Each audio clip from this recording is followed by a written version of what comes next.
pinakbet. Because one of my favorite food, and kapag na-try ko yung pinakbet kasi, parang malasa po yung mga mapait, masarap, maalat. So, ibig sabihin, sa lahat ng content ko, nandun lahat ng mga parang full package na siya. Aside from my favorite, adobo. Kasi most of my content are travel and interior decoration. So, it's for everyone. Different taste lang, pero alam mo yun, it can be consumed by everybody pa rin. Ann Curtis. Kasi she's my idol ever since. Like, I really like her fashion. Tapos, kalug din siya. So, I feel like magkaka-match kami. Oh, tsaka feeling ko kasi kamukha ko siya, Morena version. Wow! Yeah, it's Ann Curtis for sure. Since kilala naman siya internationally, Gordon Ramsay.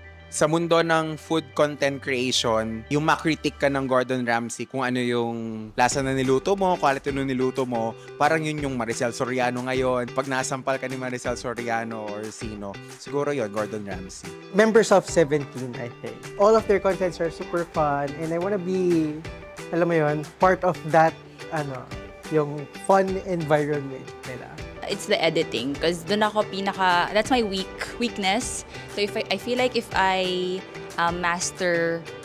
be better in editing, then I think it's gonna make my content so much better. Marami, kasi I'm just keep learning myself pa. Pero gusto ko ma-achieve na mas aggressive and mas parang friendly and communicate with other friends or mga influencers at makasama ko sa mga iba kong content. 2 places, locally, Pampanga, kasi di ba culinary capital of the Philippines. So I'd like to explore yung mga local dishes ng mga Kapampangan. And then siguro kung internationally, first country in mind ay basta anywhere in Europe or France. Very elegant yung mga dishes sa Europe or sa France. So I'd like to explore on that. I think I'll consider some places that I haven't been to. Maybe Antarctica, kasi I've been seeing a lot of contents about it. Though I know it's so hard to go. So if I have an opportunity, I think I'll go there.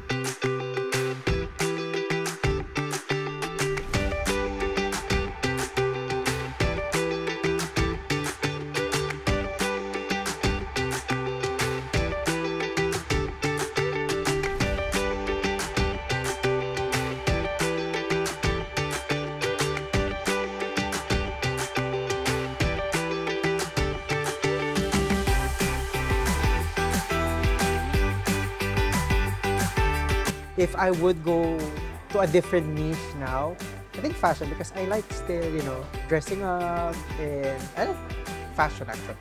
I think tech because yun yung weakness ko also. I don't know a lot about, I'm not techie, so if I could be given a chance to explore the tech world, then maybe that one. I think what people are looking now is more of the authenticity in terms of content.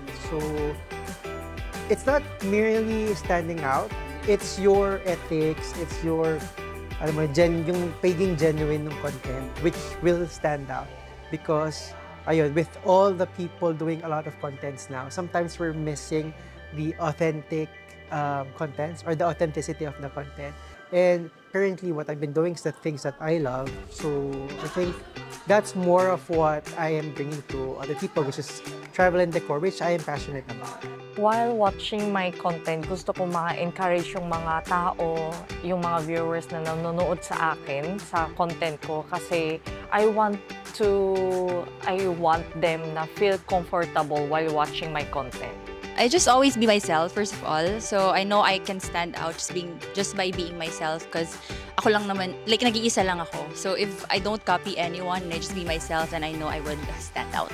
To be authentic talaga with what you want to portray, kasi that's what will make you unique with all the mga content creators, with all the quality of the content na nakikita natin sa digital space. They have helped me a lot kasi like I can really focus on just creating the content and being creative, thinking of how I can make my contents nicer. So yun na lang yung fino-focus ko, and the rest, BX or Vlogapalooza are the ones taking care of it. So it makes me focus on what I really like, being creative. BX parang pave way to a lot of projects and mas organized basically yung naging content creator life ko when I signed for BX. So ako, gagawa na lang talaga ako ng content. So yung kasing problema ko before and then BX came and everything went well. Almost 3 years na ako dito sa BX Talents, pero maraming salamat talaga sa mga crew rin and also sa mga senior staff. Dahil po sa kanila natupad yung pangarap ko na makaroon ng talk show. Palagi nila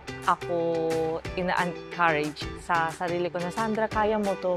Sandra, can you do this? Mas alam nila yung pagkatao ko compare sa sarili ko. So I really want to say thank you so much, BX Talents. 감사합니다.